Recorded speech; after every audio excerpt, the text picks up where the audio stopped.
parábolas de Jesus.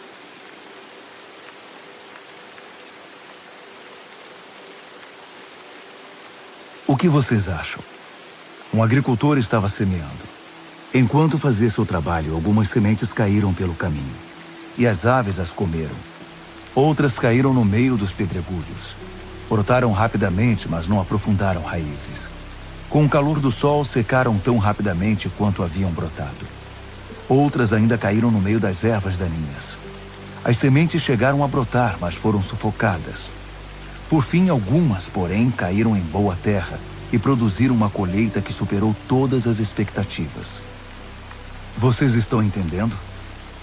Reflitam sobre a história do agricultor e as sementes.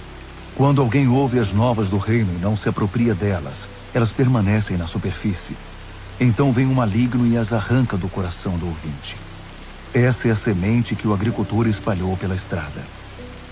A semente lançada nos pedregulhos corresponde àquele que ouve e instantaneamente recebe a mensagem com grande entusiasmo. Mas a palavra não cria raízes. Assim, diante de alguma dificuldade ou quando passa a emoção, a mensagem é esquecida e não sobra nada. A semente lançada no meio das ervas daninhas é aquele que ouve a mensagem do reino, mas é vencido pela preocupação e pela ilusão de manter o que tem e de ganhar mais. A mensagem é sufocada e não sobra nada. A semente lançada na terra boa é a pessoa que ouve a palavra e a acolhe, e a colheita supera todas as expectativas. Ele contou outra história. O reino de Deus é semelhante a um fazendeiro que plantou semente de boa qualidade em suas terras. Na mesma noite, enquanto os empregados dormiam, seu rival misturou sementes de ervas daninhas aos grãos de trigo e fugiu antes do amanhecer. Os primeiros brotos surgiram e o grão começou a crescer, mas a erva daninha também apareceu. Os lavradores perguntaram ao fazendeiro: Patrão, se o senhor plantou semente de boa qualidade, de onde veio a erva daninha? Ele respondeu: algum inimigo fez isso. Devemos arrancar as ervas daninhas? Quiseram saber os lavradores. Ele respondeu: não, pois se arrancarem as ervas daninhas, vocês vão arrancar o trigo também. Deixe que cresçam juntos até a época da colheita. Vou instruir os ceifeiros a arrancar as ervas daninhas e amarrá-las em fardos para o fogo e a juntar o trigo para guardá-lo no celeiro. Ele explicou: o agricultor que tem a semente pura é o Filho do Homem. O campo é o mundo. As sementes verdadeiras são súditos do reino. As ervas daninhas são súditos do diabo, e o inimigo que as semeia é o próprio diabo. A colheita é o fim dos tempos, o desfecho da história. Os ceifeiros são os anjos.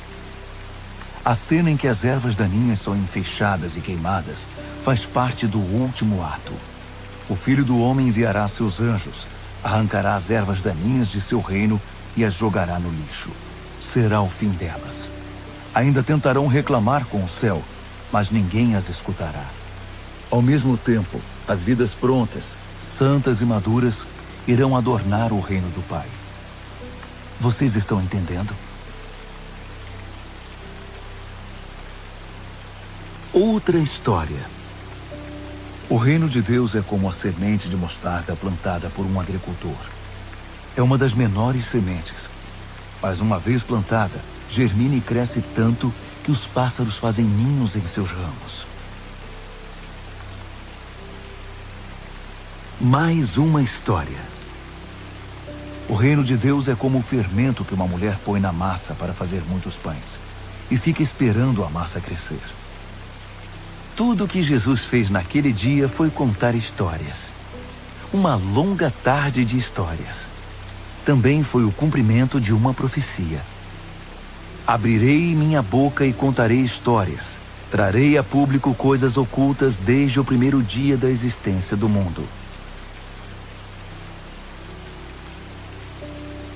O reino de Deus é como um tesouro escondido num campo por muitos anos, até ser acidentalmente encontrado por uma pessoa.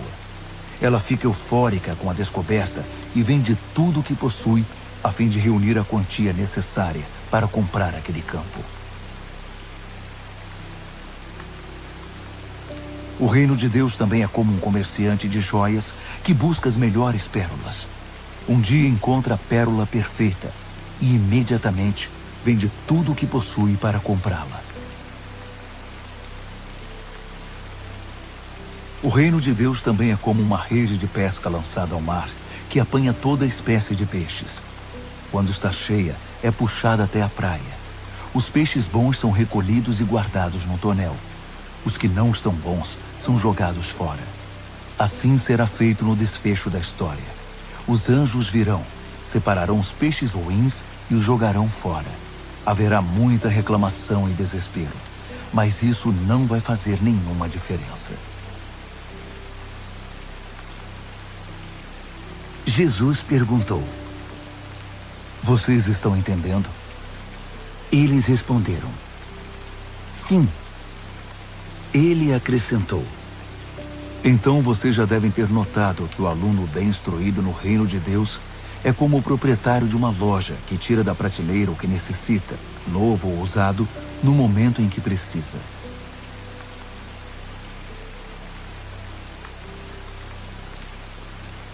O reino de Deus é como um rei que decide acertar as contas com seus serviçais. Trouxeram à sua presença um servo que lhe devia o equivalente a 300 toneladas de prata.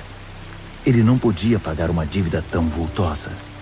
Então o rei ordenou que o homem, com esposa, filhos e bens, fosse leiloado no mercado de escravos. O infeliz lançou-se aos pés do rei e implorou: "Dá-me uma chance e pagarei tudo." Sensibilizado com o pedido, o rei deixou-o ir, cancelando a dívida. O servo perdoado mal havia saído da sala quando se encontrou com um companheiro que lhe devia apenas 100 moedas de prata. Furioso, agarrou-o pelo pescoço e ordenou: "Pague-me agora!" O pobre homem lançou-se aos pés dele e implorou: "Dê-me uma chance e pagarei tudo." Mas o outro continuou irredutível. Mandou-o para a cadeia com ordem de ser solto só depois de pagar a dívida. Alguns servos que presenciaram a cena ficaram revoltados e relataram o fato ao rei. O rei mandou chamar o servo de volta e disse: "Você é mau caráter. Perdoei sua dívida quando você implorou por misericórdia. Não deveria você também ser misericordioso diante das súplicas de seu companheiro?"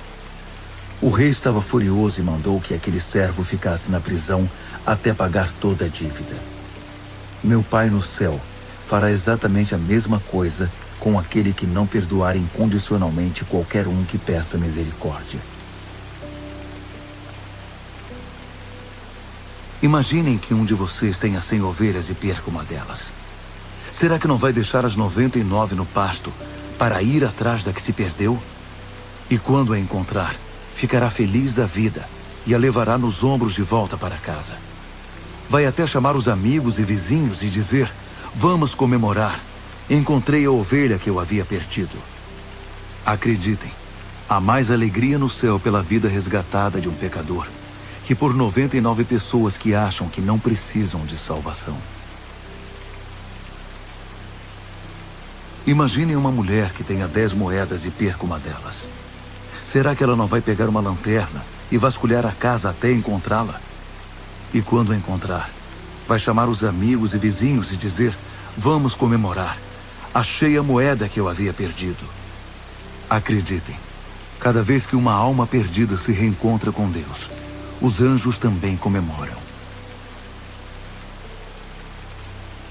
Ele contou outra história. Um homem tinha 2 filhos. O mais novo disse ao pai: "Quero minha herança agora mesmo." O pai então dividiu a propriedade entre os 2 filhos. Não se passou muito tempo e o filho mais novo arrumou as malas e foi morar num país distante.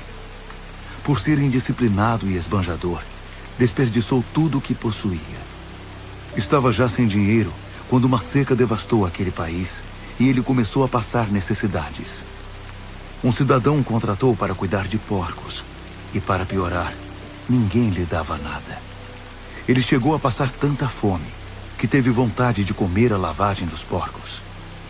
Isso o fez cair na realidade. Ele pensou: os empregados do meu pai têm 3 refeições por dia e eu estou aqui morrendo de fome.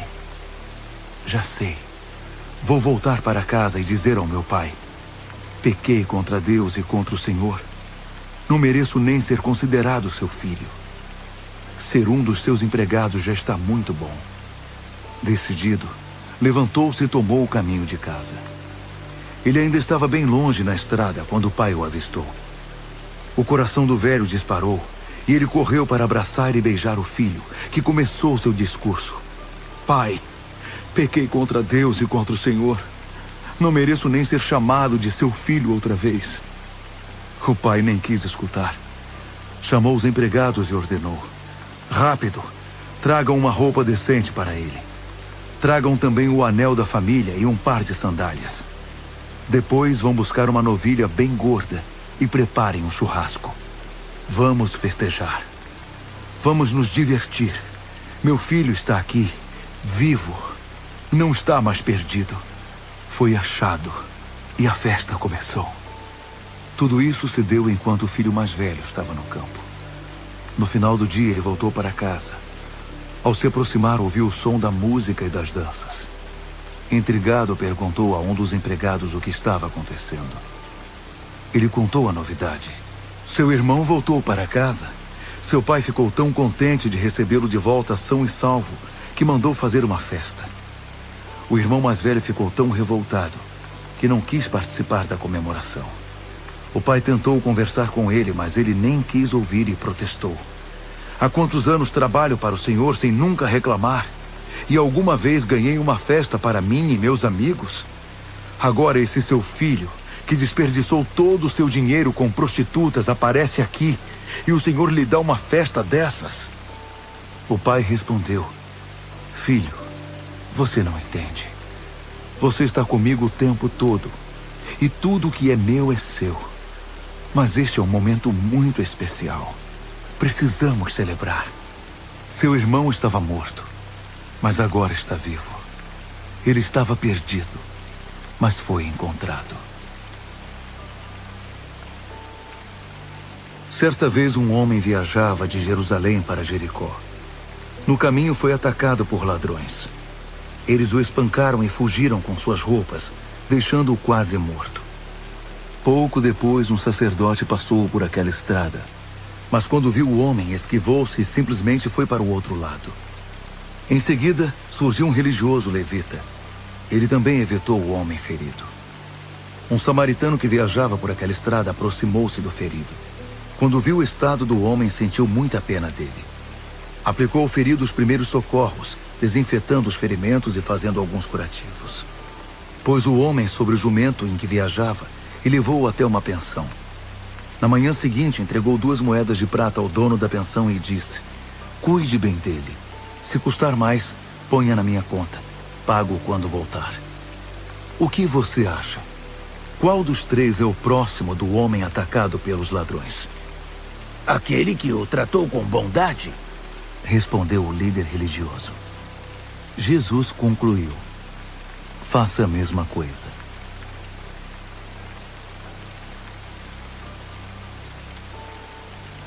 Imaginem o que aconteceria se vocês fossem à casa de um amigo no meio da noite e pedissem: amigo, empreste-me 3 pães. Um velho amigo acabou de chegar de viagem, está lá em casa e não tenho nada para oferecer a ele. Já na cama, seu amigo responde: não me incomode, já tranquei a porta e meus filhos estão dormindo. Não posso me levantar para dar a você, seja lá o que for. Digo a vocês, se ele não se levantar pela amizade, vai se levantar por causa da insistência e dar tudo o que o amigo está pedindo. Isto é o que eu quero dizer. Peçam e conseguirão. Busquem e acharão. Batam e alguém abrirá a porta. Não barganhem com Deus. Sejam objetivos. Peçam aquilo de que estão precisando. Não estamos num jogo de gato e rato, nem de esconde-esconde. Se seu filho pedir pão, você o enganaria com serragem? Se pedir peixe, iria assustá-lo com uma cobra viva servida na bandeja?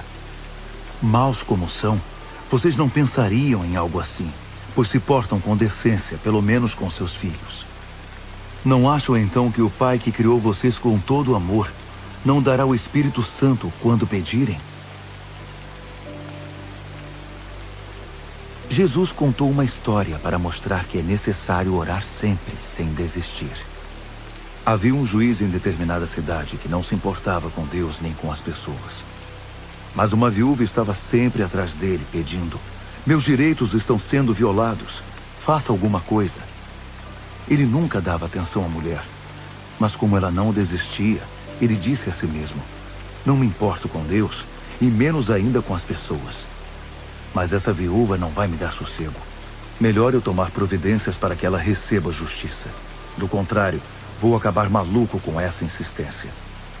Então o Senhor disse: vocês ouviram o que disse aquele juiz, apesar de ser tão mau. Por que pensar então que Deus não fará justiça ao seu povo escolhido, que sempre clama por ajuda? Acham que ele não vai ajudá-los? Garanto a vocês que vai, e sem demora. Mas a pergunta é: quanto dessa fé persistente o Filho do Homem vai encontrar na terra quando voltar? Para alguns que se julgavam bons, estavam satisfeitos com sua condição moral e olhavam de nariz empinado para o povo simples, Jesus contou a seguinte história. 2 homens foram ao templo para orar, um fariseu e um cobrador de impostos. O fariseu, cheio de pose, orava: ó Deus, sou grato por não ser como esse bando de ladrões, trambiqueiros, adúlteros, ou como este cobrador de impostos. Sabes que jejuo 2 vezes por semana e dou dízimo de toda a minha renda. Enquanto isso, o cobrador de impostos, de cabeça baixa num canto, com as mãos no rosto, não ousava nem olhar para cima. Apenas dizia: Deus, tem misericórdia. Perdoa este pecador. Jesus comentou: quem voltou para casa justificado diante de Deus foi o cobrador de impostos, não o outro.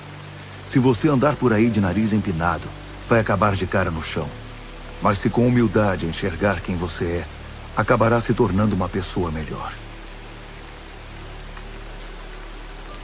Atenção! Mantenham a luz acesa. Comportem-se como quem espera o patrão voltar da festa de casamento. Fiquem acordados e estejam prontos para abrir a porta quando ele chegar.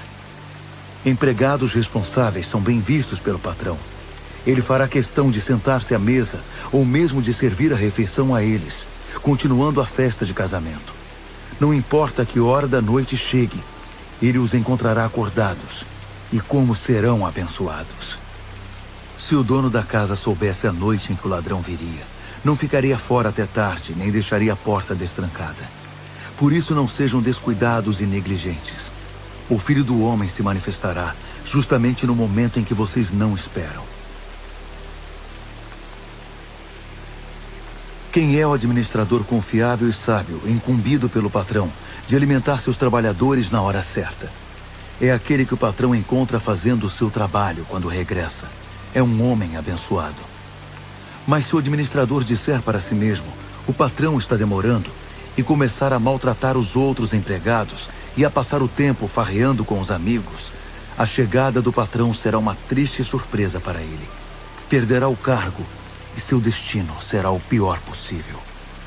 O empregado que conhece a vontade do patrão, mas deliberadamente a ignora ou faz apenas o que quer, será castigado. Mas o trabalho mal feito por inexperiência ficará só na repreensão. Posição importante implica maior responsabilidade. Quanto maior o mérito, maior a responsabilidade.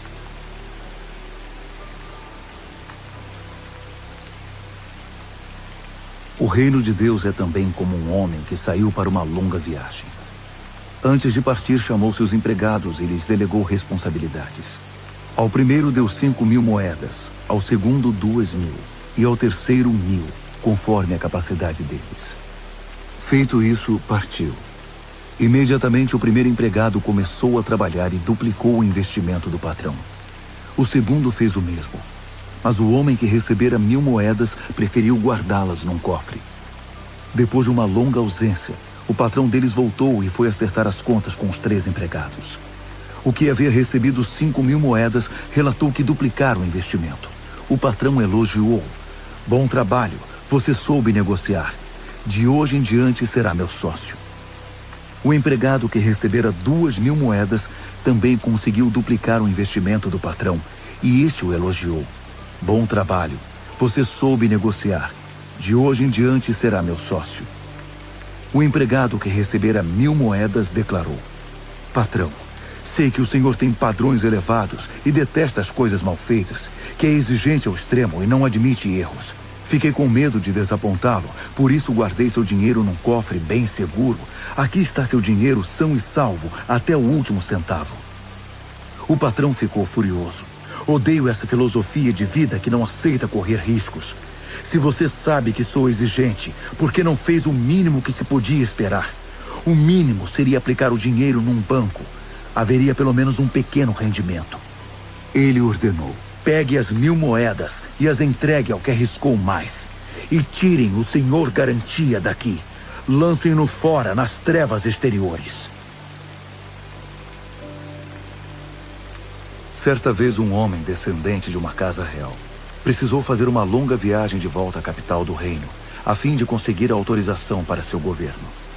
Antes de partir, chamou 10 empregados, entregou a cada um certa quantia de dinheiro e os orientou: negociem até que eu volte. Mas os cidadãos daquele reino o odiavam e enviaram uma comissão com uma petição assinada ao governo geral: não queremos que esse homem nos governe. No entanto, quando ele voltou, trazia autorização e chamou os 10 empregados a quem havia confiado o dinheiro para saber o que tinham feito com ele. O primeiro informou: Senhor, dupliquei seu dinheiro. Ele disse: bom empregado, bom trabalho. Já que você se mostrou confiável nesse pequeno empreendimento, eu darei a você o governo de 10 cidades. O segundo disse: Senhor, consegui um lucro de 50% com seu dinheiro. Ele disse: vou designar você para um cargo sobre 5 cidades. O terceiro empregado disse: Senhor, aqui está seu dinheiro são e salvo. Eu o guardei num cofre. Para dizer a verdade, estava com um pouco de medo. Sei que o senhor tem padrões muito elevados e detesta a negligência. Também não tolera que ninguém cometa erros. O homem respondeu: você está certo. Não tolero gente que comete erros. E foi o que você fez.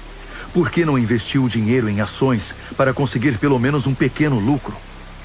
Então ele ordenou aos que estavam ali: tirem o dinheiro dele e entreguem ao que duplicou o capital. Eles estranharam. Mas, senhor, ele já tem o dobro. Ele explicou: é o que estou tentando dizer. Quem arrisca a vida ganhará mais do que nunca sonhou. Quem tem cautela demais acabará sem nada. Quanto aos que assinaram a petição contra meu governo, tirem-nos daqui. Não quero vê-los na minha frente de novo.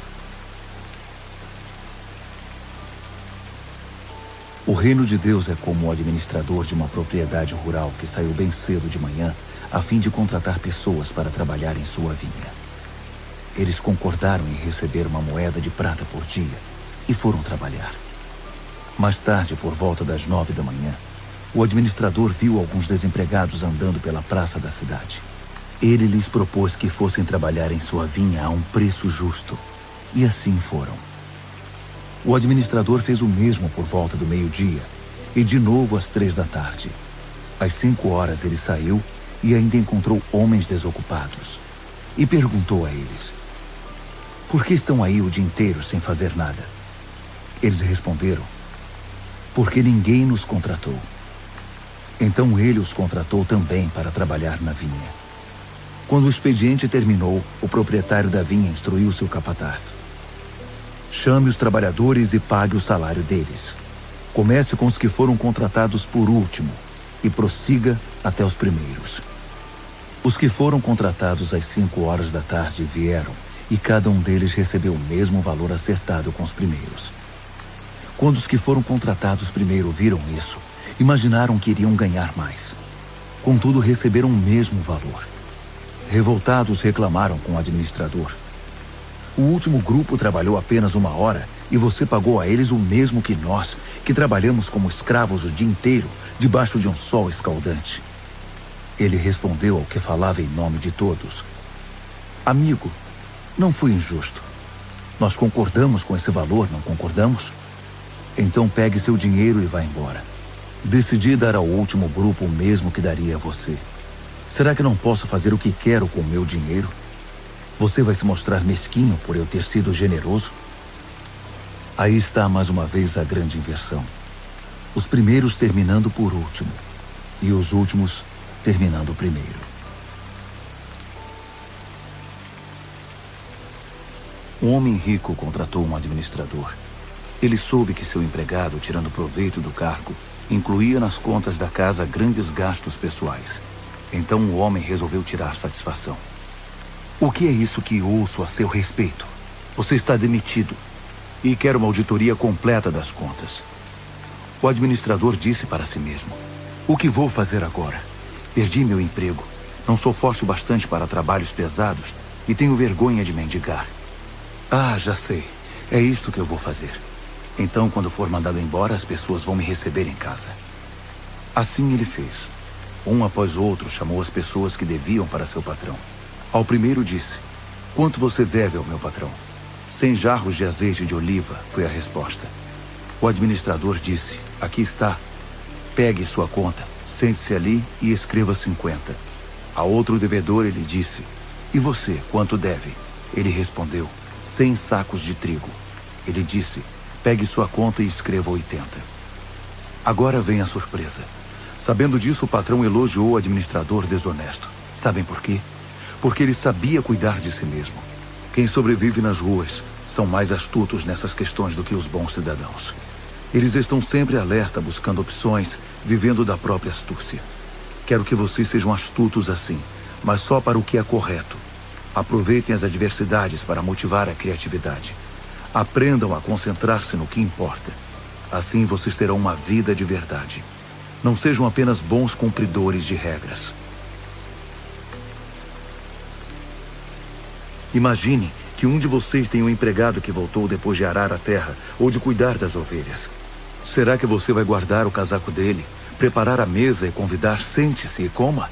Não é certo que você diga: prepare o jantar, mude de roupa e espere até que eu termine de comer. Depois pode jantar na cozinha. Esse servo receberá algum agradecimento especial por fazer o que é obrigação dele? O mesmo acontece com vocês. Quando cumprirem todas as suas obrigações, sejam realistas e digam: missão cumprida. O que nos mandaram fazer, nós fizemos.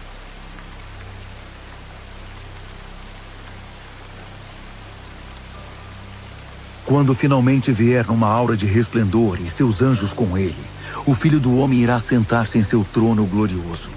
Todas as nações estarão diante dele, e ele irá separar o povo, como o pastor separa as ovelhas e os bodes.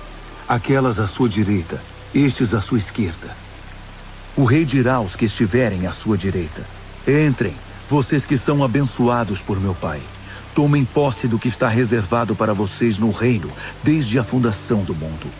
E esta é a razão. Eu estava com fome e vocês me alimentaram.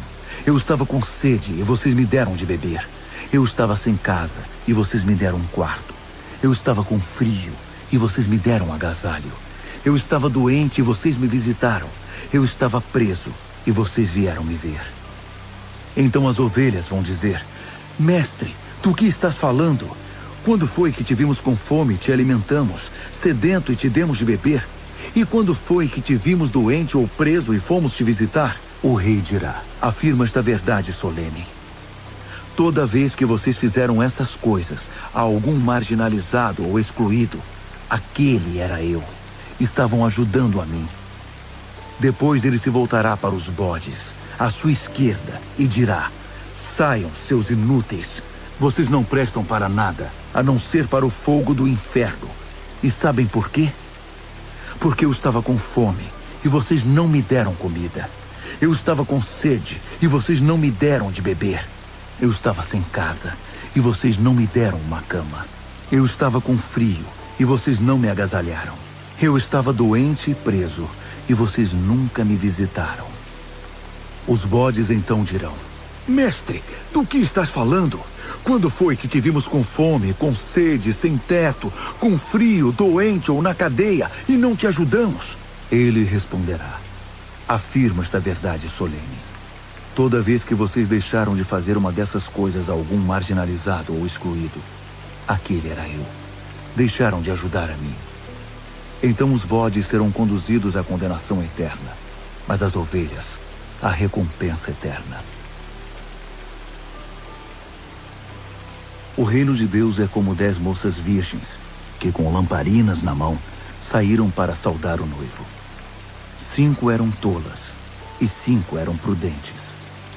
As tolas não levaram óleo de reserva para reabastecer as lamparinas. As prudentes, pensando nisso, carregavam vasilhames com óleo. O noivo demorou um pouco, e todas dormiram. No meio da noite alguém gritou: "Ele está aqui! O noivo está aqui! Saiam para recebê-lo!" As 10 virgens saíram com suas lamparinas. As virgens tolas disseram às prudentes: "Nossas lamparinas estão se apagando. Emprestem-nos um pouco de óleo." As virgens prudentes responderam: "Não há o bastante para todas. Se querem óleo, vão comprar." Elas assim fizeram, mas ainda estavam fora comprando óleo, quando o noivo chegou. As virgens que estavam a postos para saudá-lo foram para a festa, e a porta foi fechada. Mais tarde, as virgens tolas apareceram e bateram a porta, suplicando: "Estamos aqui, deixe-nos entrar." O noivo, porém, perguntou: "Eu conheço vocês?" "Acho que não." "Portanto, fiquem atentos. Vocês não sabem quando o noivo vai chegar." Vou contar outra história. Ouçam com atenção. Havia um homem, um rico fazendeiro, que plantou uma vinha. Cercou-a, fez um tanque de espremer as uvas, construiu uma torre de vigilância, arrendou-a aos lavradores e saiu em viagem. Quando chegou a época da colheita, ele enviou seus empregados para receber sua parte nos lucros. Os lavradores agarraram o primeiro empregado e o espancaram. O segundo foi assassinado. Eles apedrejaram o terceiro. O fazendeiro enviou outros empregados, mas eles receberam o mesmo tratamento. Já quase sem esperanças, decidiu enviar seu filho, pensando: "Meu filho eles vão respeitar." Mas quando os lavradores viram o filho do fazendeiro, esfregaram as mãos cheios de cobiça e disseram: "Esse é o herdeiro. Vamos matá-lo e ficar com a vinha." Então o agarraram e o mataram ali mesmo. Digam-me, quando o fazendeiro da vinha voltar, o que acham que ele vai fazer com os lavradores? Vai matá-los, vai se livrar dessa gente. Depois arrendará a vinha a outros que irão dividir os lucros com ele quando chegar a hora. Jesus respondeu: "E vocês podem confirmar nas Escrituras.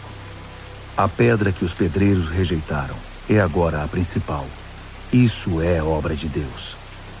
Nós esfregamos os olhos custando a crer nisso. Assim é com vocês. O reino de Deus será tirado de vocês e entregue a pessoas que viverão plenamente a vida do reino.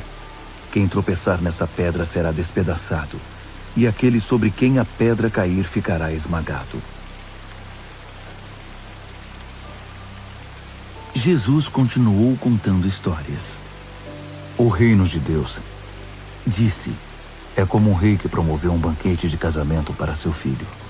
Ele enviou os mensageiros para chamar os convidados, porém eles não vieram. Mandou outro grupo com a seguinte mensagem: "Já está tudo na mesa, a carne está pronta para assar. Venham para a festa." Entretanto, eles deram de ombros. Um foi cultivar seu jardim, outro foi trabalhar em seu comércio. O restante, sem nada melhor para fazer, espancou e matou os mensageiros. O rei ficou furioso e enviou seus soldados para eliminar aquela corja e destruir a cidade deles. Então ele disse aos seus serviçais: "Temos um banquete de casamento preparado, mas não temos convidados. As pessoas que convidei não vieram. Vão para as esquinas mais movimentadas da cidade e convidem para o banquete qualquer um que encontrarem." Eles saíram às ruas, convocando qualquer um que achassem, sem distinguir os bons dos maus. Na hora do banquete, todos os lugares estavam preenchidos. Quando o rei entrou na sala, observou que um homem não estava com a roupa apropriada e perguntou-lhe: "Amigo, como ousou entrar na festa vestido assim?" O homem ficou sem fala. Então o rei disse aos seus servos: "Tirem-no daqui rápido. Amarrem esse sujeito e mandem-no para o inferno. Certifique-se de que ele não vai voltar." É isso que quero dizer quando afirmo: muitos são convidados, mas poucos participam. Aprendam a lição da figueira. Quando percebem que ela começou a florescer e verdejar, vocês sabem que o verão está chegando. O mesmo acontecerá com vocês. Quando virem os sinais, saberão que não demorará muito. Levem isso a sério. Não estou me dirigindo apenas às gerações futuras, mas a vocês também. Esta era continua até que todas essas coisas aconteçam. O céu e a terra vão desaparecer, mas as minhas palavras jamais. Quem sabe o dia e a hora? A verdade é que ninguém sabe. Nem os anjos do céu, nem mesmo o Filho. Só o Pai. A vinda do Filho do Homem acontecerá numa época parecida com a de Noé. Antes do dilúvio, o mundo vivia como sempre viveu, se divertindo, até o dia em que Noé entrou na arca. Eles não perceberam nada, até que o dilúvio destruiu tudo. Havia um homem rico que se vestia com as roupas mais caras, um exemplo escandaloso de consumismo. Um mendigo chamado Lázaro, cheio de feridas, costumava ficar à porta da sua mansão. Lázaro vivia das sobras da mesa do rico, e seus melhores amigos eram os cães que vinham lamber suas feridas. Mas um dia o mendigo morreu e foi levado pelos anjos para junto de Abraão. O rico também morreu e foi sepultado. No inferno, atormentado, olhou para cima e viu Abraão ao longe na companhia de Lázaro e implorou: Pai Abraão, misericórdia, manda Lázaro mergulhar o dedo na água e vir aqui refrescar minha língua. Estou em agonia neste fogo. Abraão respondeu: Filho, lembre-se de que durante sua vida você desfrutou do bom e do melhor, enquanto Lázaro só viu desgraça. Agora tudo mudou. Ele é consolado e você sofre. Além do mais, há um grande abismo entre nós. Mesmo que quisesse, ninguém pode ir daqui para onde você está, e ninguém daí pode vir até nós. Mas o rico suplicou: Permita-me então fazer um pedido. Envia Lázaro à casa do meu pai e de meus 5 irmãos para diverti-los. Não quero que eles venham parar neste lugar de tormento. Abraão respondeu: Eles já têm Moisés e os profetas, que os ouçam. Eu sei, pai Abraão, disse o homem, mas eles não estão ouvindo. Agora, se alguém voltar dos mortos, eles vão ouvir e mudar de vida. Mas Abraão afirmou: Se eles não ouvem Moisés nem os profetas, ninguém que volte do mundo dos mortos irá convencê-los. Em seguida, Jesus contou-lhes esta história. Um homem tinha uma figueira plantada em sua propriedade, mas na época de figos não havia um fruto sequer. Ele disse ao agricultor: O que está acontecendo? Há 3 anos tento colher figos desta árvore e nada. É melhor cortar. Por que desperdiçar terra boa? O homem lhe pediu: Vamos dar a ela mais 1 ano. Vou cavar ao redor e jogar adubo. Talvez comece a produzir no ano que vem. Se não der nada, vamos cortá-la.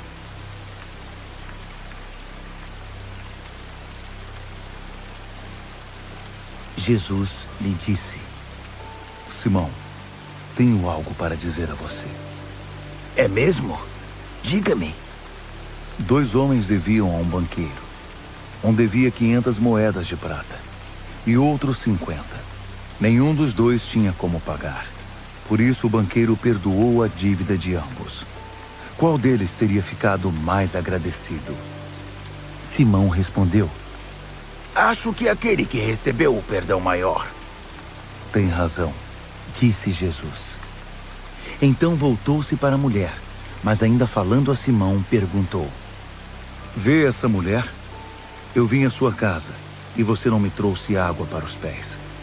Ela, porém, derramou lágrimas nos meus pés, e os enxugou com os cabelos. Você nem me cumprimentou direito, mas desde a hora em que cheguei aqui, ela não se cansa de beijar meus pés. Você não me recebeu como é nosso costume, derramando azeite em minha cabeça, mas ela perfumou meus pés. Não foi assim mesmo? A razão de tudo é que ela foi perdoada de muitos pecados. Por isso está tão agradecida. Quem recebe pouco perdão, mostra pequena gratidão. Digam-me o que pensam da minha história. Um homem tinha 2 filhos. Ele se dirigiu ao primeiro e disse: Filho, vá trabalhar na minha vinha. O filho respondeu: Não quero. Mais tarde, pensou melhor e foi. O pai deu a mesma ordem ao segundo filho. Ele respondeu: mas é claro, com prazer, mas nunca foi. Qual dos dois filhos fez o que o pai pediu? Eles disseram: O primeiro? Jesus disse: sim, e digo a vocês que os malandros e as prostitutas entrarão antes de vocês no reino de Deus. João veio mostrando o caminho certo. Vocês viraram as costas para ele, mas os malandros e as prostitutas creram nele. Mesmo quando vocês viram a vida deles transformada, não quiseram mudar a de vocês também e crer nele. Numa festa de casamento, vocês não economizam no bolo nem no vinho, porque estão festejando. Depois poderão até precisar economizar, mas não durante a festa. Enquanto o noivo e a noiva estão com vocês, é tudo alegria. Depois que os noivos forem embora, o jejum pode começar. Ninguém joga água fria na fogueira enquanto tem gente em volta. Essa é a vinda do reino. Ele continuou: ninguém corta um cachecol de seda para remendar uma roupa velha. Usa-se um remendo que combine.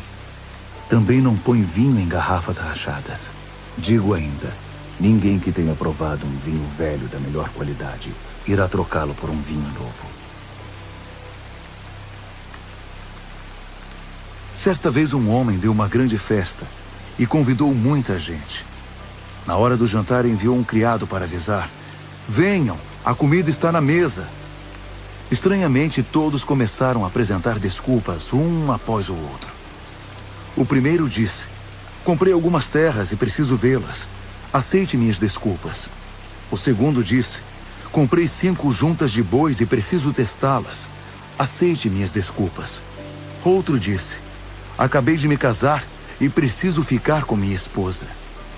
O criado retornou e contou ao senhor o que havia acontecido. Ele ficou com tanta raiva que disse ao criado: rápido, vá às ruas da cidade e às vielas. Junte todos que pareçam precisar de uma boa refeição. Todos os desajustados, sem teto e miseráveis que puder encontrar, e traga-os aqui. O criado informou: fiz o que o senhor mandou, mas ainda sobraram lugares.